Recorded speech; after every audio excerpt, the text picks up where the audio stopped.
Já estamos de volta, 8 horas e 8 minutos. Antes da gente passar aqui a conversar com o Dr. Zirkos, especialista em pequenas e médias empresas, eu quero falar para você hoje as principais notícias para que você possa ficar muito bem informado. Quarta-feira, 13 de dezembro, as atenções estão lá em Brasília, como sempre, né? Voltadas para o Supremo nesta quarta-feira. A sessão na corte será iniciada pela manhã e tem na pauta julgamentos polêmicos. Um deles opõe o Ministério Público e Polícia Federal. E a ação da Procuradoria-Geral da República pede que a Polícia Federal seja proibida de negociar delações premiadas, em mais um capítulo da disputa de poder entre os dois órgãos na Lava Jato. Os ministros do STF também podem analisar aí pedido para suspender o andamento da denúncia por organização criminosa contra núcleo do PMDB. Já no Maracanã, o Flamengo enfrenta aí o Independiente da Argentina pela final da Copa Sul-Americana. O rubro-negro perdeu o jogo de ida 2-1 e agora precisa vencer por 2 gols de diferença para levar aí o título e também ser campeão aí, né? Mais um campeão brasileiro. Ontem o Grêmio já passou. Doutor, muito bom dia, tudo bem com o senhor? Bom dia, Milton, tudo bem? Brasília está pegando a guerra lá, né? A onça está sendo puxada dos dois lados. Brasília agora daqui para até as eleições, né, de 2018, deve ser um local bastante efervescente, né? Porque tem muita decisão a ser tomada, né? E interessante também é que abril deve ser uma data importante, porque você tem aí alguns candidatos, né, à presidência ou outros cargos que tem que se indisponibilizar com o mandato público atual. Isso pode ser, para nós, pode ser muito significativo, né?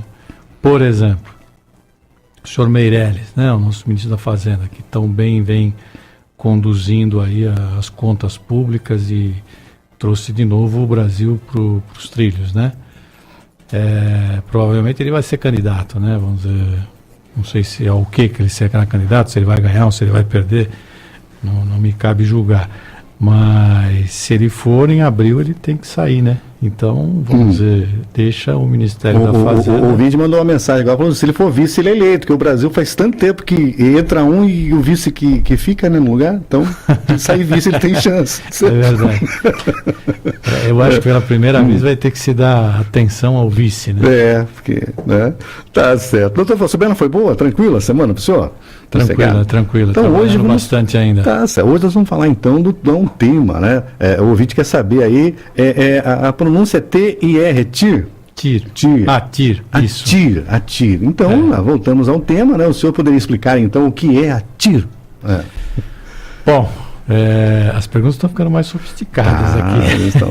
Os ouvintes estão atentos. Os empresários estão nos ouvindo e mandando aqui as questões. A TIR é uma taxa de retorno sobre o investimento, né? Então, ela pode ser calculada de diversas maneiras, né? Mas basicamente na HP 12C, essa maquininha que o pessoal usa, né? Ele tem uma tecla lá que chama IRR, que é Internal Rate of Return, que significa, né, taxa interna de retorno, né? Ou tem também um cálculo similar, que é o YTM, né, que é o Yield to Maturity. Essa é mais usada, o mesmo conceito da TIR, mas é mais usado para cálculo de renda fixa. Bom, trocando isso aí em miúdos, né? Na prática funciona assim: se você for a um banco, por exemplo, e colocar lá, vamos dizer, o seu rico dinheirinho lá, o banco vai te dizer, olha, se você deixar esse dinheiro aqui por um ano, né, esse recurso por um ano, eu vou te pagar, vamos dizer, 5%, né? Então, se você investiu 100 mil reais, você vai ter 105 mil no final do ano. Como a inflação está girando aí em torno de 3%, na verdade você vai ganhar 2 mil reais. Então, vai ganhar 2%, significa que você vai ganhar, você vai chegar no final do ano com 102 mil reais. Então, a TIR, ele fala o seguinte: tá bom, se você não investiu dinheiro no banco, você vai investir no quê? Vou investir no projeto A, no B, no C, na empresa, vou comprar um terreno, vou fazer isso. Isso vai te dar mais ou menos do que esses R$2.000 que você vai ganhar no final do ano. Então a TIR serve para isso, é uma taxa interna de retorno para calcular se aquele projeto que você entrou foi bom ou não, sempre como uma referência, e normalmente a referência é a referência bancária, né? Pode ser outros, você pode ter 2 projetos também para investir. E aí você, para escolher entre um projeto e outro, você também deve calcular a TIR. Tá, o senhor falou, data presente, seria já tudo atualizado? Todos os... na verdade é assim, o que acontece, né? Os economistas fazem o seguinte, eles... Como esses cálculos, vamos dizer assim, não são em datas coincidentes, então, por exemplo, você investe R$100.000, né? E você fala, não, eu vou comprar um automóvel e vou trabalhar para o Uber, né? Tá bom. Então, e como é que você vai ter essas receitas? Então, no final do mês, você soma lá, eu tive, não sei, R$4.000 de receita, mas eu gastei R$2.200, vamos dizer assim, de manutenção do veículo, com combustível e tal, me sobrou R$2.800. Então, você vai colocando aqueles R$2.800 todo mês, aí chegou no final do ano, você fala, bom, eu ganhei ou eu perdi dinheiro, né? Porque meu carro não vale mais R$100.000, agora vale, não sei, 70, né? Então eu perdi 30 de desvalorização, mas eu ganhei 2.800 por mês e tal. O que eu fiz? Você não pode simplesmente fazer uma conta. Vale 70 e 2.800 vezes 12 e tal, deu tanto. Não é essa conta. Os economistas, o que eles fazem? Eles usam o que eles chamam de VPL, né? Valor presente líquido. Traz tudo para uma data única, né? E soma-se esses valores. O fato de você trazer para uma data única exige que você, por exemplo, você tem quanto você desembolsou, quanto você investiu e quanto você recebeu, né? Então você tem esses 2 parâmetros. Quando você traz tudo para uma única data, onde você vai somar laranja com laranja e banana com banana, você descobre qual foi essa taxa interna de retorno. Por isso, vamos dizer assim, os cálculos são sempre feitos numa única data de referência, né? Basicamente, o VPL ele é fundamental porque ele permite, porque senão você somaria, por exemplo, eu ganhei X nesse mês, ganhei Y no mês que vem, você soma os 2, mas não é assim, você não pode somar os 2, porque você não está na mesma data de referência. Entendi. Bom, isso já está dizendo, então, outra perguntinha aqui é como calcular a TIR, né? Para calcular a TIR, olha, quando eu tinha mais cabelo e menos peso, vamos dizer assim, né? E fazia isso na unha, e você pode fazer isso na unha, é bastante trabalhoso, não é complexo, mas é trabalhoso, porque você tem que pegar cada valor lá na frente, seja ele de despesa, seja ele de receita, e vir trazendo mês a mês até a data de hoje, né? Isso na mão é chato de fazer, trabalhoso. A segunda maneira que você tem é usar essa maquininha financeira, aí, a HP12C. Você entra lá com os dados, né? Tem lá os dados, você pode entrar até com dados diferentes, porque você pode, por exemplo, receber 2.800 no mês, no outro mês você recebeu 1.500, no outro mês você recebeu 4.000, quer dizer, são os valores distintos, né? Não são os mesmos. E vem trazendo para a data atual. Esse cálculo é muito simples de você fazer na HP, desde que você entre com os valores corretos. Em segundos você tem ou milissegundos ela te responde qual é a sua taxa interna de retorno. Só que, por exemplo, esses dados podem ficar muito mais complexos do que isso. Você pode ter uma lista, se você tem uma empresa, por exemplo, você pode não ter tão poucos valores, um valor, 2 valores por mês, você pode ter centenas de valores por mês, centenas de notas fiscais, né? Tanto de despesa como de receitas. Então aí, uma terceira maneira é você usar uma planilha dessas Excel, que também ajuda muito, né? Então é mais fácil de você conferir e tal, do que na HP12C, que você tem um único visor, né?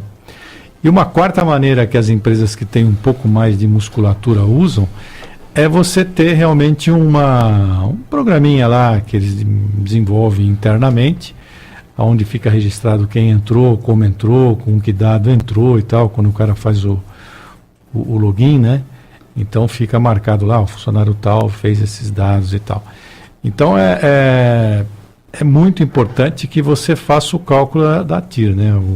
Porque às vezes você conversa com um empresário, ele fala, não, ou mesmo, por exemplo, esse motorista da Uber, né? Eu vou arriscar. Hoje não tem espaço para ficar arriscando se você pode fazer o cálculo se você vai ter ou não lucro, né? Porque aí chega no final de 6 meses, por exemplo, trabalhando no Uber, você vai falar assim, pô, mas eu não ganhei nada. Eu vivi esses 6 meses. Não, você viveu, você comeu um pedaço do seu patrimônio, né? No primeiro mês você comeu as 2 portas do veículo, no outro mês você comeu o motor, no outro mês não sei o quê, e trabalhou 6 meses para o Uber, né? E não teve lucro. Assim ocorre, às vezes, com empresários com mais musculatura. Às vezes o fulano fala, não, eu vou construir esse predinho aqui porque eu vou ganhar dinheiro, né? Porque você fez o cálculo da TIR, né? Você sabe se, em comparação com as taxas de mercado, esse retorno é interessante ou não, é maior do que a TIR, né? Enfim, basicamente é isso. Tá certo. Bom, e o senhor falou, e aí o ouvinte quer saber, existe, eu acho que o senhor falou, por tabela alguma coisa, mas a fórmula para esse cálculo, existe alguma fórmula? Existe a fórmula, sim, existem fórmulas, né? Vamos dizer, então o que acontece na HP 12C que você pode comprar aí por, se você usar comprar até pelos aplicativos, né? Aí você vai te custar aí, sei lá, uns R$50 uma maquininha dessa que você pode usar no celular.